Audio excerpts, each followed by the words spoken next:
بسم الله الرحمن الرحيم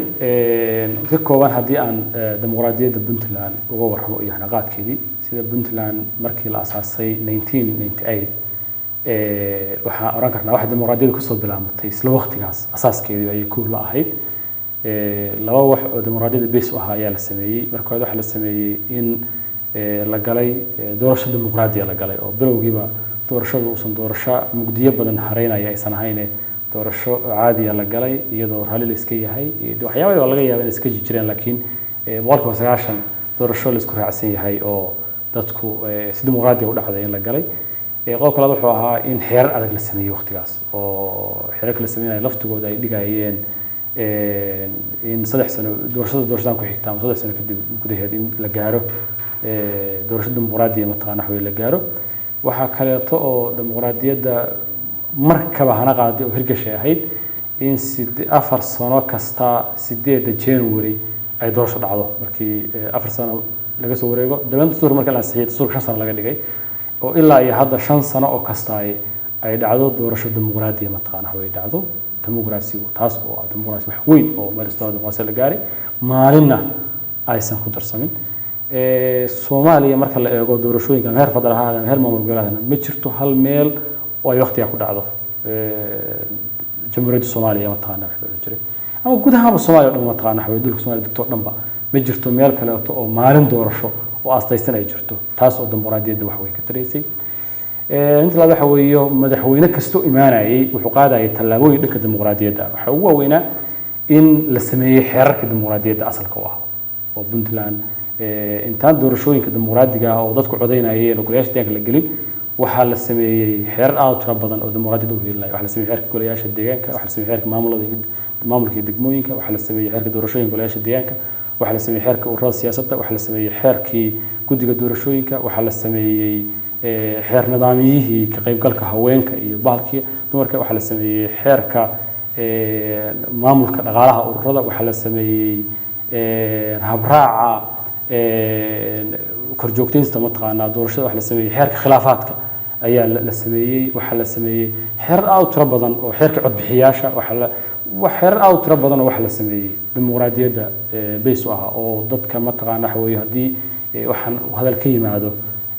sidii mataqaana loo bahalkeen lahaa intaas kadib waxa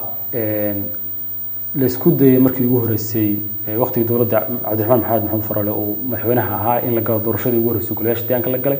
somehow iyadoo dabcan laga tagay wacyigelinadii dadka qaybtooda la siin lahaa iyo xeerarka qaybtooda waqtigaas qabiya ah ay isku day ay noqotay doorashadaas ma saxin laakiin waxa laga guuleystay in waxyaabo ka khaldanaa la sameeyo oo mataqaana xeerarkii markaas ay u dhimaneyd iyo wacyigelinta u baahnayd la sameeyo waxa la sameeyay guddiga doorashooyinka oo TBEC marka la oran jiray kumeel gaarka ah ayaa la sameeyay dhowr guddiyo wax isbedelay kumeel gaar ah dadka qaybtooda waxa laga yaabaa inay u arkaan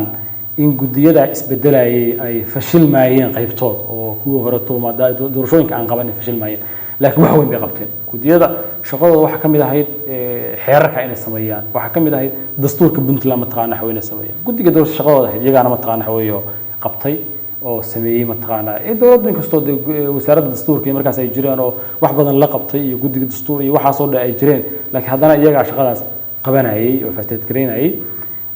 guddi kasta oo jiray wax u qabta oo mataqaana oo soo maray nasiib wanaag waqti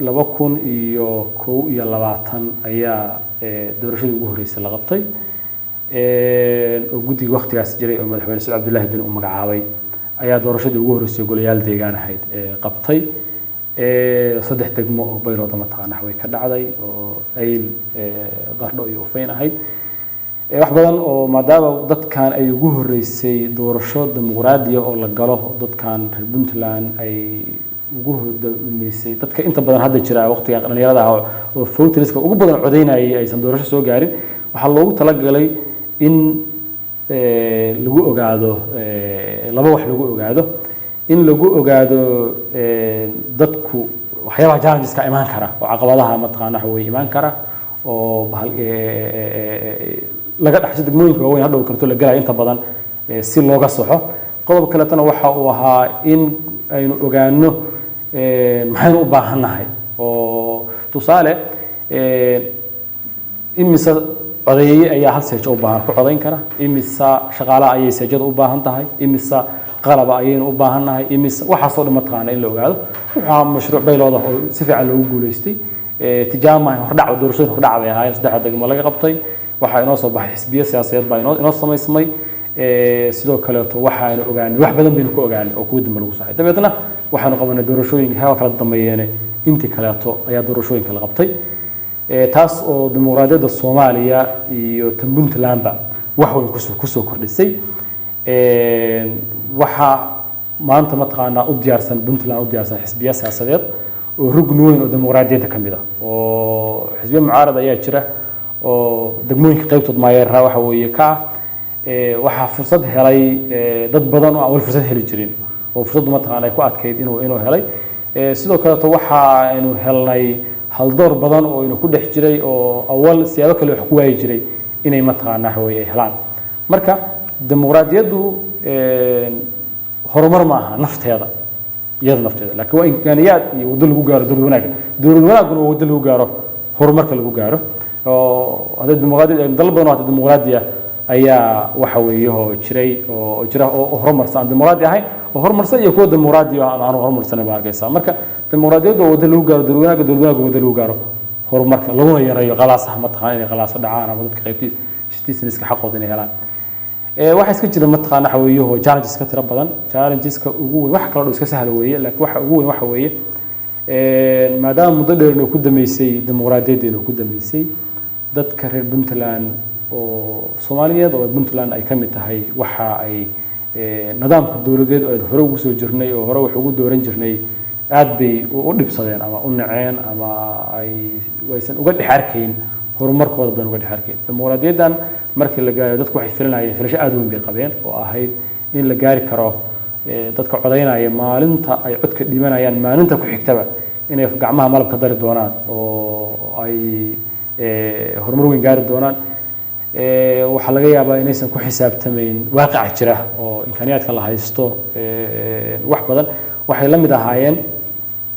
waxaas barbar dhigaa anigu ma taqaanaa marar badan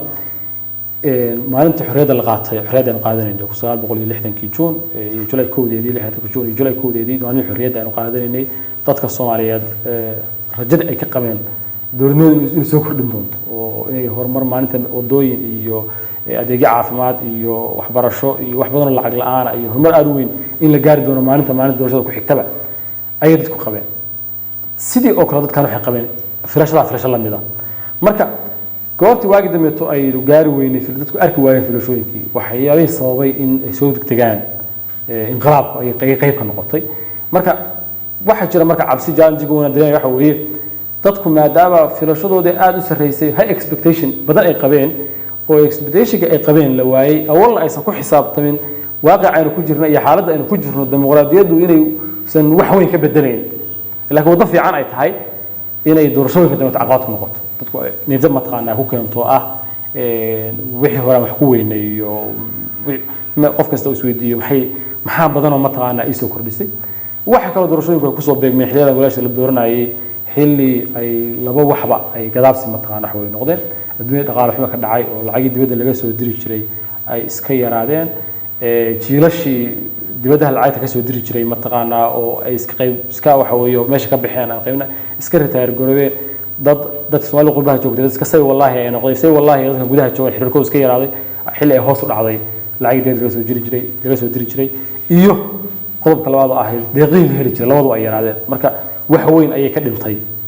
dhaqaale dalka mataqaana gudaha oo ay ka dhintay marka taas isku soo beegmatay dhibaatadaas isku soo beegmatay iyo dowladda dhibaatooyin iyo dagaal loo wajahday iyo rajadii filashadii dadka oo yaraad wax badan ayaa isay biirsay taas oo aan u arko inay noqon karto caqabada ugu weyn ee dimuqraadiyadda Puntland ay wajahdo oo dadku ay niyad badan mataqaana wax ka muujiyaan sidii aynu doorashada hadda waxa la rabay in doorasho termka hortood madaxweyne mataqaana kala doorashada dowladda waxa la rabay in lagu qabto one man vote ka lagu doorto ilaa baarlamaanka ilaa iyo madaxweynaha xataa oo xeerkiisa mataqaana wax laga dhigay qaab doorasho in dadweyne uu ku yimaado ma suurtagelin laakiin waxaan rajaynayaa maadaama tii hore tumata inuu ku guuleysan golayaasha deegaanka inaynu helno inaynu kadibna inuu ku guuleysan doono in ugu yaraan soo socda baarlamaanka Puntland lagu doorto waa laga yaabaa aragtida madaxweynaha ugu doortay loo kala duwan yahay anigu shakhsiyan kale waxaan qabaa in aysan macquul ahayn sida Soomaaliya aysan macquul uga ahayn oo aysan suurtagal uga ahayn guud ahaan Soomaaliya dadweyne cod dadweyne in ay madaxweynaha doorteen maadaama dowladda Soomaaliya hore tan iska ahayn jirtay presidential parliamentary ahayn jirtay baarlamaanka dooran jiray tan inay baarlamaanka doortaan inahaas ayaa